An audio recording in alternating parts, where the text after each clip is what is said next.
আমরা একটা ইয়েতে আসছি, মিটারের সমস্যা না ওয়ারিংয়ের সমস্যা সেটাই দেখাবো। এই দেখেন মিটারে আর একসাথে লাফাইতেছে। বর্তমানে কিন্তু সমস্ত লুট বন্ধ আছে, মেইন সুইচ অফ আছে, তার বাদেও দেখেন মিটারে কীভাবে পালস দিচ্ছে। তো এটা আজকে প্র্যাকটিক্যালি দেখাবো এবং সমস্যার সমাধান করে দেখাবো। দেখতে থাকুন। খুলেন, দেখেন কেন এই সমস্যাটা হচ্ছে দেখাবো। সমস্ত লুট বন্ধ আছে। দেখেন আমি যদি এখান থেকে ফেজ আউট নিউট্রাল আউট করে দিই, দেখবেন এই পালস আর দিবে না।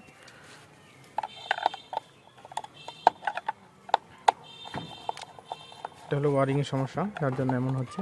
গ্রাহকের লুট প্রান্তে কমন নিউট্রাল ব্যবহার আছে, হয়তো বা আর্থিং নটের সংযোগ সরাসরি মেন সুইচে আছে, এটার মধ্যে একটা হবে। হ্যাঁ, এই দেখেন আমি নিউট্রাল খুলে ফেলছি। এখন দেখেন মিটারে আর যে লাফাইতো, এখন আর লাফায় না, শুধু লাফাচ্ছে। দেখেন মিটারে কিন্তু পালসও দিবে না। হ্যাঁ, গ্রাহক